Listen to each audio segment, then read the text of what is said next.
So today what we're going to be discussing is atheism rational? Okay? So, Hello people, this is Tzortzis. I'm very excited about this video because we have all the prominent Muslim apologists against atheism in the same panel. So I suspect they will give us their best arguments and we can test whether atheism is reasonable. But let's go right away to the video because it's a 2 hours video. I will only address their main arguments. before I start off into this topic, I want everybody to just give their quick 2 cents on this idea. Is atheism rational? And we'll start with down there. Me? Yeah. All right, great. Okay, Bismillahir Rahmanir Rahim. Suboor, Imran, Hijab. Is atheism irrational? Atheism is irrational because it rejects a claim that is a representation of the actual state of affairs. Full stop. So what is the claim? The claim is that there is a creator for everything that exists, and that creator is worthy of worship. This statement is a representation of the actual state of affairs of reality, and it can be justified. Atheism rejects that, therefore atheism is irrational. That's the first point. Okay, he said that atheism is irrational because according to him, it contradicts reality. But notice, he also adds worthy of worship. Why did you need to add this extra baggage? Okay then, let's defeat your argument straight away. Nothing is worthy of worship. Worship is an immoral state of mind. It implies total surrender of the self. Slaves worship. In other words, it wasn't enough for you to try to prove God. You needed to add some extra difficulty. Now let's also prove that the Islamic way of thinking, the cult of the slaves, is the absolute way of life everyone should adopt. Hamza, Tzortzis, good luck proving that, my friend. I wish you luck. I mean, nothing is worthy of worship by definition, but in your case, we will make an exception because you are such charming fellows. Very quickly, second point is atheism is irrational if, and only if, those atheists that reject such a claim adopt philosophical naturalism, in particular, the Darwinian mechanism to explain our rational faculties, because, and this is a long discussion, maybe we can have later, because that would lead to what I call skepticism, because they do not have a basis to justify the rational faculties. So his second point is that atheism cannot account for objective reasoning. Evolution tuned our mind to recognize patterns that work in a given environment in order to survive. Although evolution doesn't deal with truth, rather survival, truth and survival are both related to what works in a given environment. Truth has a strong relation to what works in a given environment. Also, survival has a strong relation to what works in a given environment. And that's how we can account for objective reasoning. And yet, our logic is not perfect. Our logic is not tuned as a computer. Our logic is not tuned as a computer. Is flawed, exactly as this model predicts. Evolution deals with demographics and selects a fairly good amount of true things, the same way our logic is flawed in a large extent. And we constantly need to tune our logic to the scientific method. And that's exactly what we were doing all along, in all human history. We constantly tune our logic to new data. So the secular model about effective reasoning not just works, it also predicts our flaws. Now let's test if the God model about objective reasoning works. The God model regarding objective reasoning necessarily implies that reasoning doesn't get its objectivity from what works in a given environment. Rather, in an abstract environment, God just decides. What if God came to earth and said, an elephant can fit through a mouse hole? Is God rational? No, he's not rational. And what he needs to do in order to be rational, he needs to do some kind of magic and change the environment. Therefore, what is the constant in this equation? The environment. Okay. Okay. I need to tune down my arrogance, but I get overexcited. Sorry. In technical language, that they have truth reliable cognitive faculties that can produce true beliefs. They can't really justify it under the current understanding of the Darwinian mechanism and philosophy and all of these other things. So yeah, atheism is irrational. Good, bro. How are you? So just to warm us up on this topic, give us a few thoughts about this idea that, you know, atheists are rational, skeptics, brights, intelligent people who are always in tune with reason and rationality and all of this. How do you feel about that narrative? I feel it's wrong, to be very honest. That's how I feel. Taking a slightly different angle from Hamza. How can we objectively say that atheists are more rationalist than theists? There is a very simple reason for that. Because atheists haven't got dogma. In other words, they do not need to accept ideas holistically, on packets. Therefore, by definition, they are more rationalist, by definition, because they don't have dogma. Guys, I will name this video The Beautiful Annihilation of SCDawah, because it is an annihilation, okay? I'm not responding to these guys. I simply annihilate them, okay? I annihilate their arguments. All their world will crumble on their feet, erasing their minds completely. Is it as wrong as Hijab doing product placement in the middle of a live appeal? Well, possibly, yeah. Possibly as wrong as that. But look, I taking a different angle on it, as soon as you turn away from God and you deny God and you say, therefore, you acknowledge that everything is a result of just chance, blind, cold, physical processes, straight away you can't make sense of anything. Okay, Imran's first argument is that we cannot make sense of anything without God. Let's make a hypothesis and imagine that evolution can account for consciousness. So, in one case, God made a human. In the second case, evolution made a human. A human is still a human. Okay, so here's your logical fallacy. In other words, you are saying, if a mechanic made a car, it can take you to places. If nature made a car, it cannot take you to places. Can you understand now your logical fallacy? Whether evolution made a car or a mechanic made a car is still a car. You are jumping logical spheres. So, in this case, the only logical argument you can make is, I don't believe evolution can account for consciousness. And you need to demonstrate that. Until then, you don't have any argument. You are just stating what you believe. And you are making a circular argument. You presuppose what you believe to prove what you believe.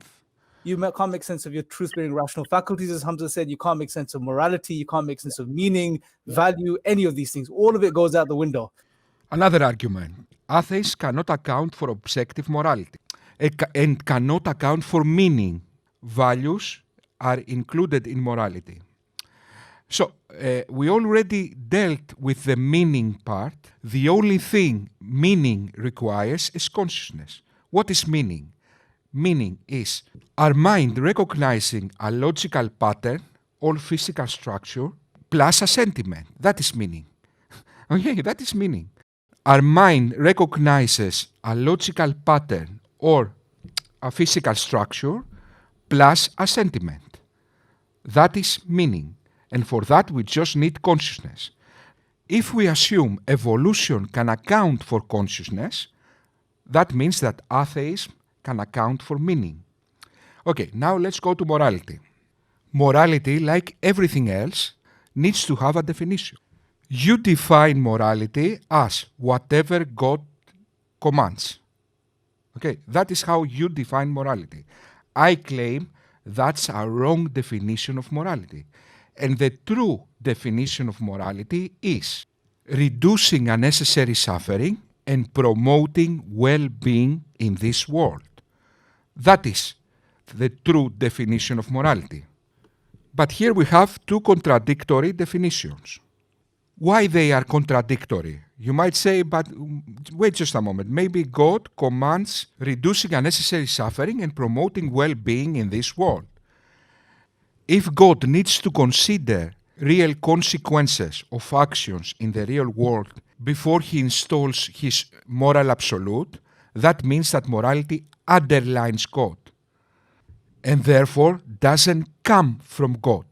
There is something external that God needs to consider before he installs his absolute. That means that morality underlines God.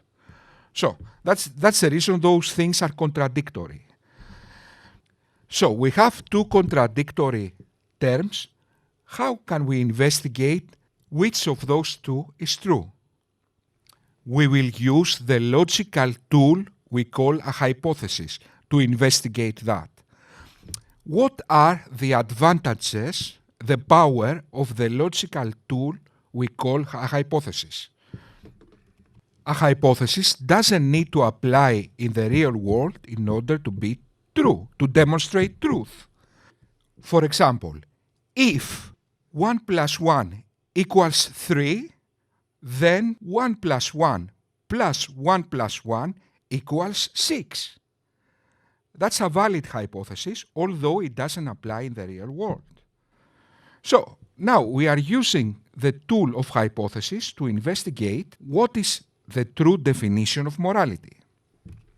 What if tomorrow God decided that raping babies for the fun of it is moral? Does that make it moral? And the answer is no. So your hypothesis just failed. It ended to an absurdity. If what you say is true, then whatever God says, it necessarily, automatically becomes moral, whatever. God might say tomorrow, it's moral to eat the eyeballs of babies. Okay, if morality truly comes from God, that means that immediately becomes moral.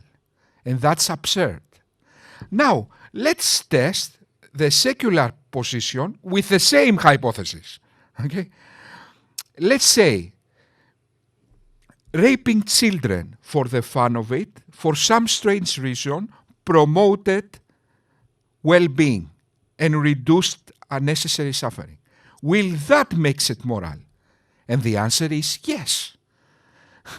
If by raping children we actually promoted well-being for everybody, including the children, and we reduced suffering to the children, that would have made it moral. The only defense theists can possibly give against what I just said is to claim that God can never say moral things because that goes against his nature. And the response to that is two-part. If God necessarily needs to consider the consequences of actions in the real world before he installs his moral absolute, that means that morality underlines God. The second part is that, do you remember what we said initially about the hypothesis? A hypothesis doesn't need to happen in the real world in order to demonstrate truth. So, what we just did, guys, we have proven without a shadow of a doubt that the only true morality is secular morality. That was just one way I did that. I can do it with another 5 or 6 conclusive ways. Ways in which we try to understand reality.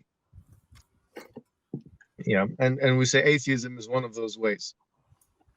So what explanatory power does atheism have? Yeah, that's my question, because for it to be rational, it would have to have some kind of explanatory power. Okay, Mohammed Hijab made the argument that atheism is irrational because it hasn't got explanatory power. Atheism is a single position to a single claim. Does God exist? We believe not.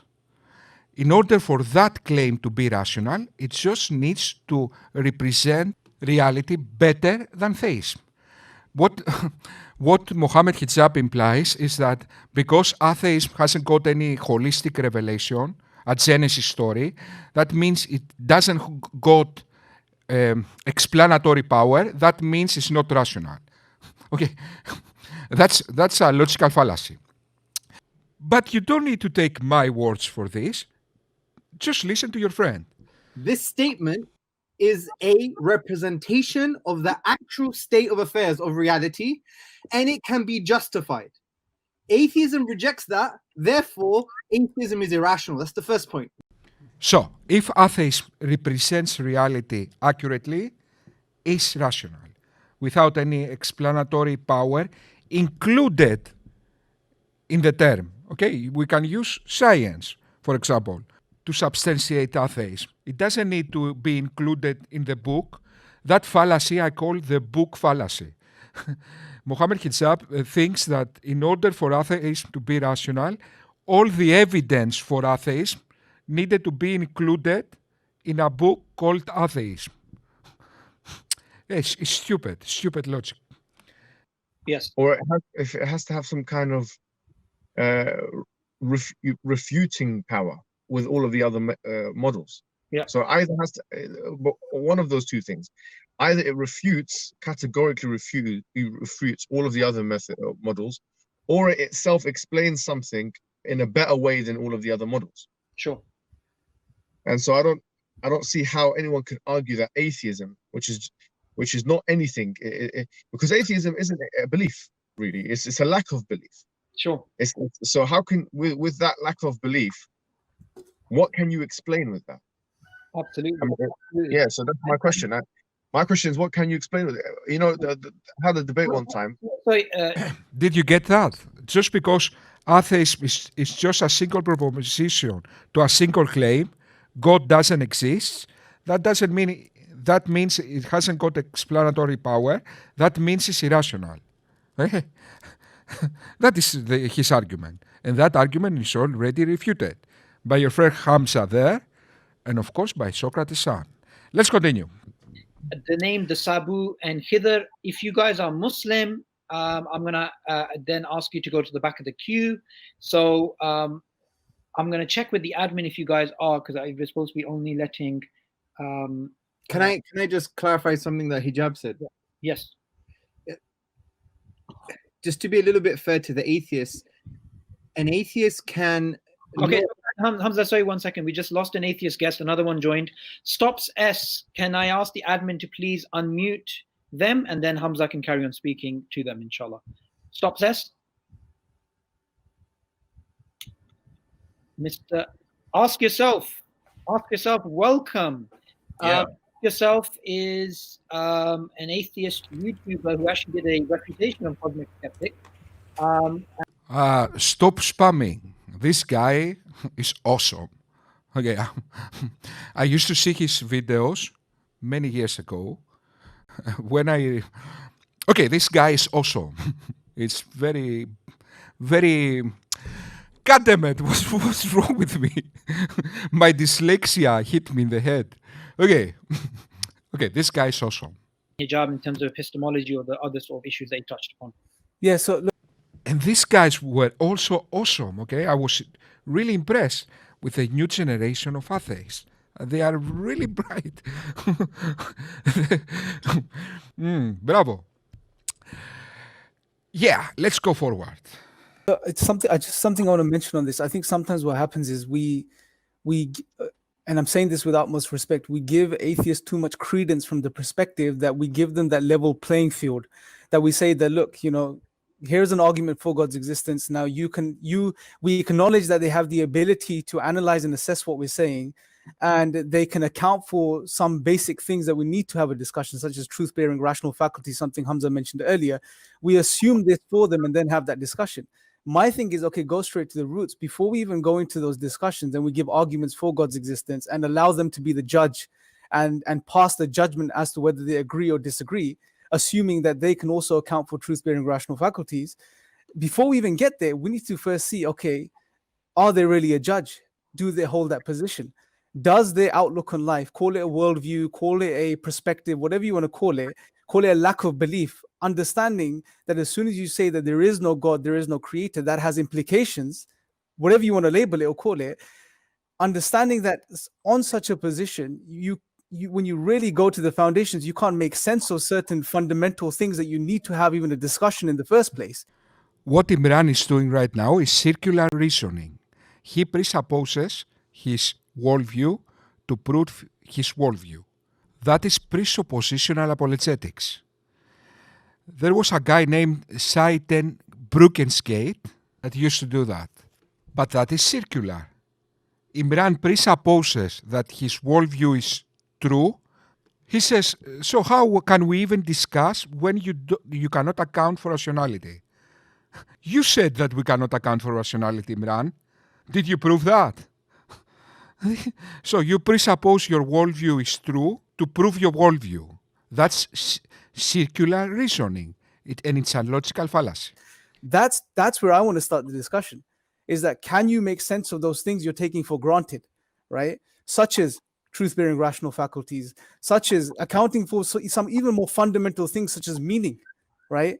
The very thing that drives us as human beings, even to have a discussion in the first place. Yeah. To have a discussion as an atheist and a Muslim, you have to have an underlying acknowledgement of meaning, that there's meaning behind what you're doing. My point is that you can't even make sense of these things in the absence of God. Muslim apologists find it hard to differentiate between statements and arguments. So far, you only made statements. You didn't make any argument. You just stated what you believe. Okay, now we know what you believe. And you confuse that being an argument. No, it isn't, my friend. You know, if you're an atheist that adopts philosophical naturalism, that everything can be explained by physical processes or phenomena, and there is no divine, there is no supernatural, then that has certain implications. You know, you cannot, for example, that undermines truth as a moral value. Yeah, we could go into that. Yes, but before you go into that, you still just make statements. You don't make arguments. You just describe what you believe. That undermines you having truth reliable cognitive faculties that can produce true beliefs, right? It undermines, for example, our sense of meaning. It undermines so many different things. So inside your worldview, it undermines, okay? You still just making statements, my friend. You just describe what you believe. Yes, we know. Inside your worldview, it undermines. But that's not truth. That's just presuppositional apologetics. You are just making internally consistent arguments. Now you need to relate these arguments to truth. Lord of the Rings is an internally consistent story. They look for the ring. Whoever has the ring is powerful. They need to go to a mountain to destroy the ring. Okay, all these are internally consistent, logical stories. But is Lord of the Rings true? No, it's just an internal consistent story. You need to drive the connection of the story to reality. Something you haven't even started yet. You're just making statements, what you believe. That's the discussion. So from the beginning, if you do adopt philosophical naturalism, then there are huge implications that we need to deal with concerning truth as a moral value, concerning your truth reliable cognitive faculties, concerning meaning, concerning morality, our sense of objective morality. There is even if one or two things that are objectively true, that they're outside them, they're mind independent. There are moral values that are outside of a limited mind and limited emotions, right? You know, how can you ground that in philosophical naturalism? Massive problem. So when it comes to morality, when it comes to rationality, when it comes to truth, when it comes to our truth-bearing rational faculties, truth-reliable cognitive faculties, all of these things that make us human are totally fundamentally undermined by philosophical naturalism, in my view. The key word here is in your view.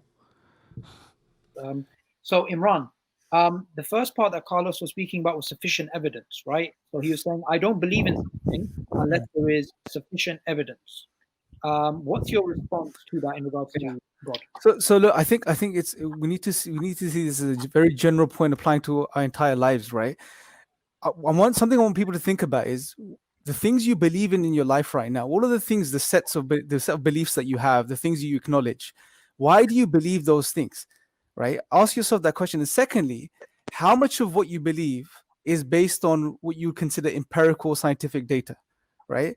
And it's a very important point because sometimes we engage on a very rational philosophical level about these things, but when it comes to real life, we don't. It's not applied.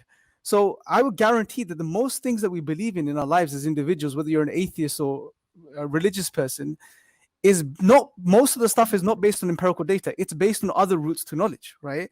Sometimes I would even argue much of what we believe in is based on utility as opposed to some sort of direct argument or logical or rational argument for a particular thing. It's intuitive, right? For example, I don't know, there's some of us have been on diets, right? We don't look at the scientific data behind the diet that leads us to acknowledge that it's the correct diet to follow. We just apply it, see how it works. Is it useful? Fine. We accept it, we acknowledge it, we believe it. Same applies to a lot of things in our lives. Something Hamza mentions about testimony. We believe in our parents being our parents. Most of us that acknowledge this reality haven't had DNA tests. Now, someone may turn around and say, well, you can get a DNA test done. But that's a potential. You haven't spent the entirety of your life believing in your parents based on a potential. That's one of the most common logical fallacies this group is making. They confuse not conclusively disproven is probable. Or in this case, not conclusively proven is improbable. In other words, they address absolutes and not effective reasoning. Just because we haven't made a DNA test proving our father is our father, that doesn't mean we have zero evidence, zero empirical evidence, whether our father is our father. How about a random guy just happened to live with us all his life? Is this evidence? How about photos? How about he looks like me? How about all these little things you get over the years from conversations? How about I went to my grandmother? How about we have tons of evidence, tons of empirical evidence that our father is our father. You've believed in your parents for other reasons, right? So I think it's important to highlight this because I'm not saying that Carlos was asserting when he said sufficient evidence that he was looking for empirical data, and it would be good to know from him if that's what he was referring to. There are many ways that can lead us to truth. Science, rationality, logic, intuition, even luck. Even luck can lead us to truth. So, why won't we right now just roll some dice and establish whether atheism is rational? Do you have any dice over there? Let's just roll dice. Dice can also lead you to truth. But the issue is what method is more reliable. And the only reliable way to truth is the scientific method. Then is logic, then is intuition. On the negative side, religion is the most reliable way to falsehood, historically. It's even less reliable than dice, literally. Okay? Someone is more probable to find truth by rolling dice than believing a dogma. A prime example of that is Islam. Islam gets every moral question wrong. If you roll dice, at least you will get some moral questions right. Take you guys right now, okay? Every word you said was wrong. Every word, 100%. Okay, if you have rolled dice, at least you would have guessed some questions right. What if I told you, Imran, that in your life you haven't thought of anything? Anything. You will start thinking when you get out of Islam. At the moment, you know what you are doing. You're just following where Islam leads you and then use logic backwards to pretend that you are rational, believing what you already believe. So, it's like going to a supermarket and instead of choosing what to buy, the supermarket employee just give you the bags ready to take home. And as you are going home, you see the butter, for example, already in your bag, and you say, why I have a butter? Yes, because I want to make macaronia. No, you don't have the butter because you want to make macaronia. You have the butter because the supermarket employee gave you the butter. But in many cases, when atheists ask for evidence, in many cases it is that they are looking for some sort of empirical data to validate the belief in God, etc. And so we need to correct that. It's a very modern phenomena, an occurrence that, especially since the 18th and 19th centuries, where the people have shifted the thinking towards, evidence is what's empirical. So what is your alternative? Let's accept things on intuition. Maybe our balls are itchy, so we accept things. We should just accept Islam because it said so, in a book. What's the alternative, my friend? Your argument is completely weak. Maybe truth is intuitive, always. If what you say is true, then Einstein's theory of relativity, which is unintuitive, that means it's wrong then. Seeing is believing. All of these sort of ideas are embedded within our minds through education, society, etc. And we accept them. We just assume them to be true. But we have to recognize there's many routes to knowledge. And science isn't the only way to truth. And much of what we believe is not based on science. Yet science is still the most reliable way to truth. Luck is a way to truth. We can roll dice and find truth. We can masturbate like the people in this video and pretend that we find truth. We can pull down our heads, move our heads like this, and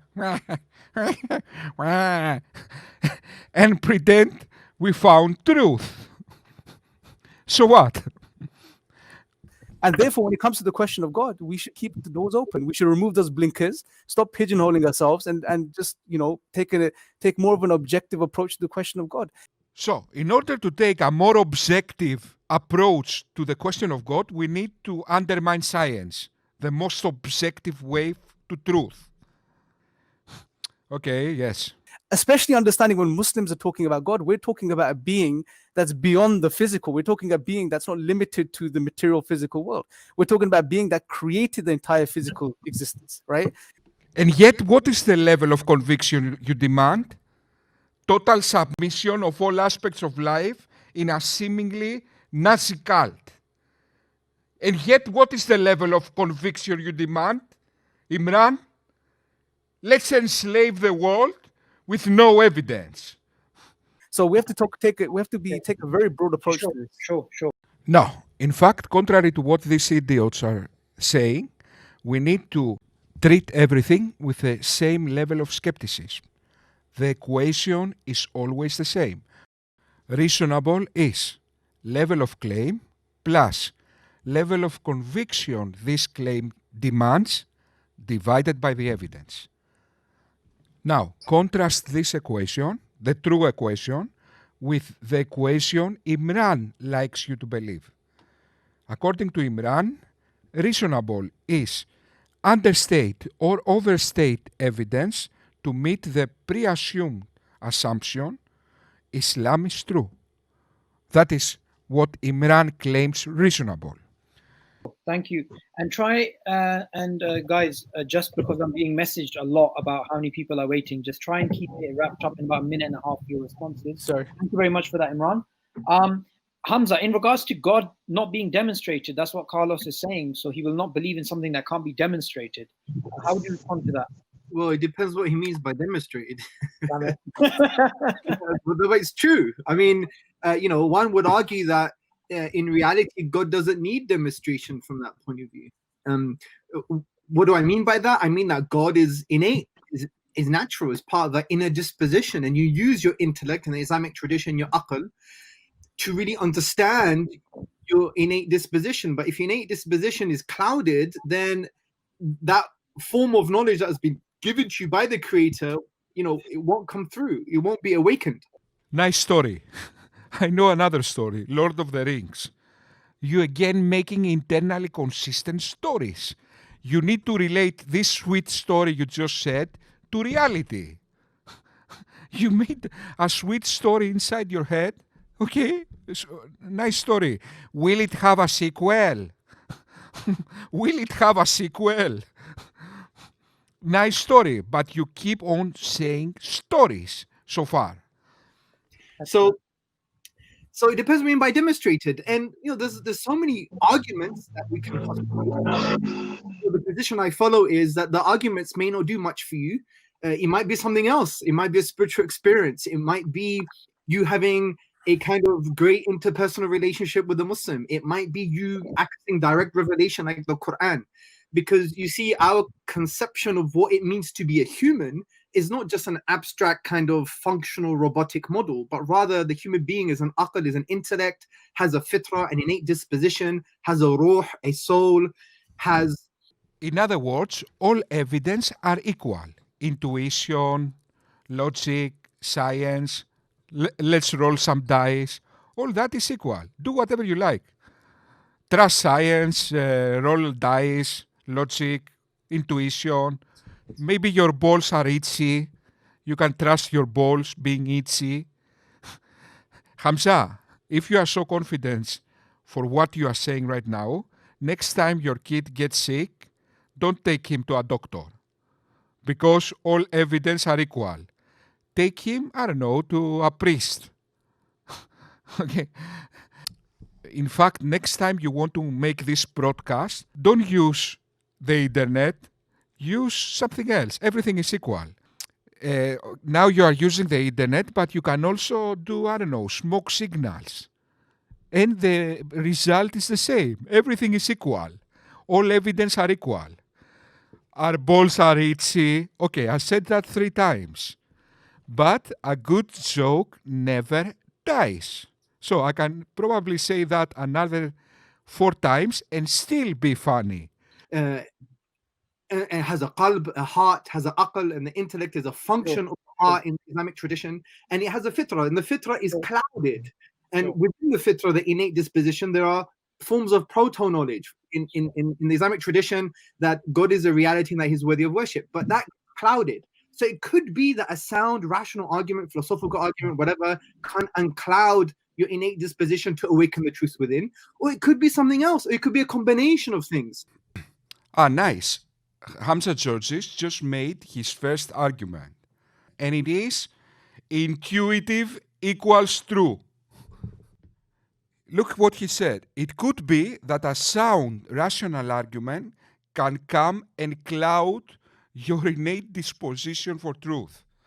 In other words, he uses exactly the same definition as Imran for what is reasonable. Reasonable for these guys is whatever leads you to the pre-assumption that Islam is true, whatever. Is this a hack? Is this some kind of evidence? Is it reading the Quran? Is it meeting a Muslim? Is it going to Disneyland and making a slide? As long as it gets you to Islam is true, it's reasonable. Congratulations. Let me make a stand ovation.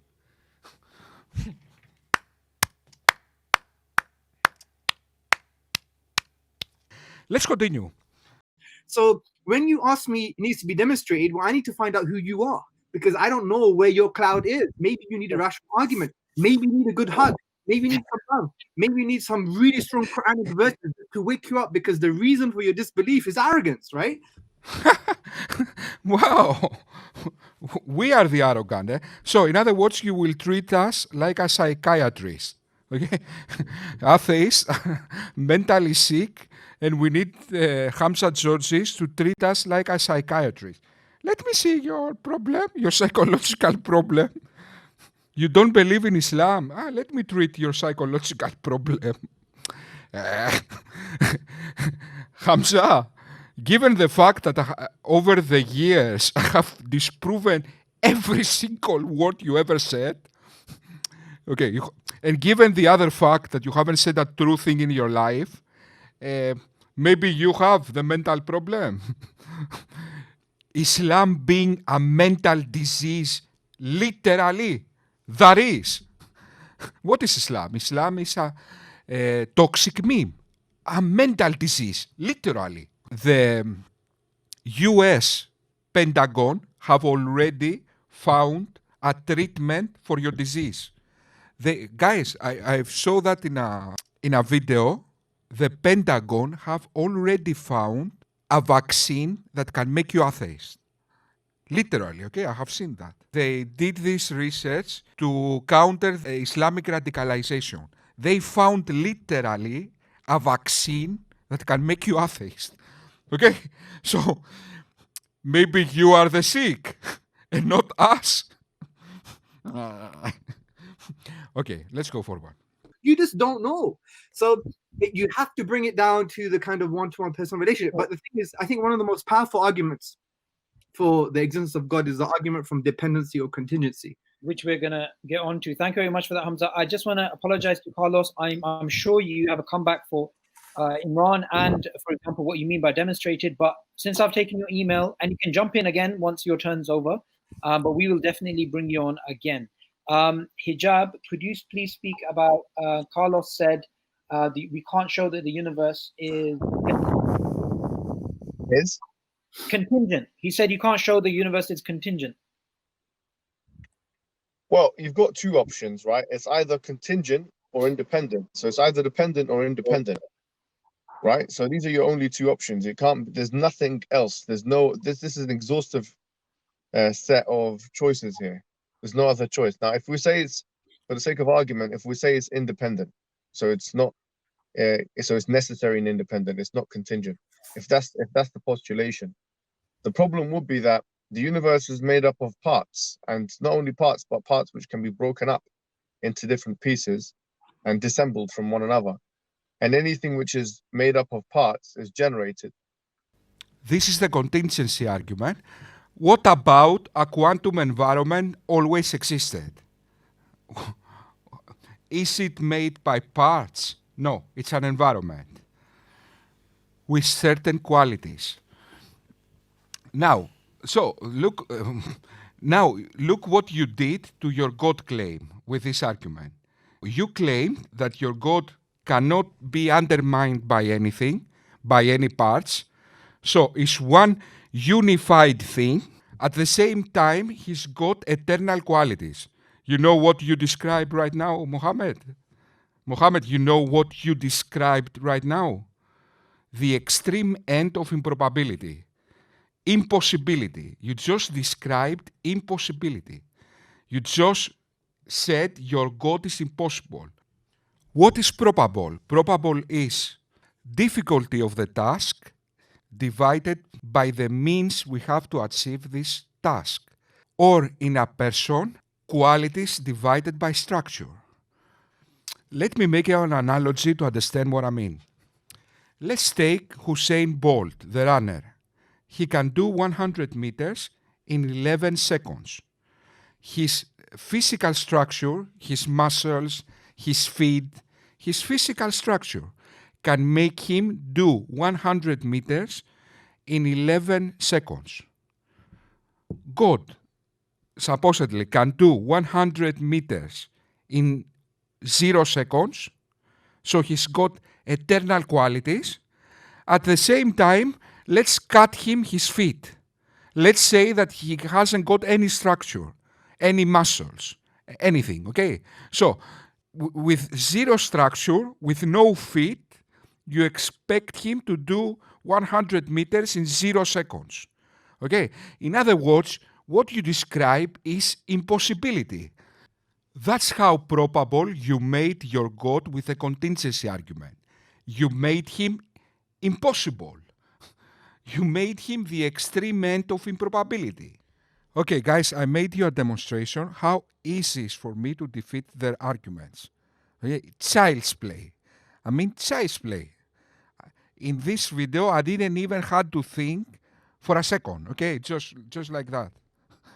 Just like that. I didn't have to think.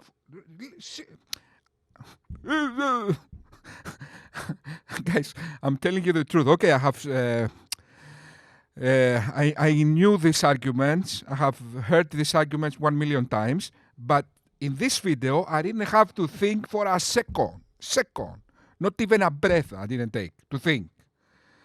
That's how hard is your arguments against atheism. Thank you very much. And, of course, because once somebody said this in one of my videos in the past, because once somebody said this in one of my videos, I have no other choice than to sing for all my videos for the rest of my life.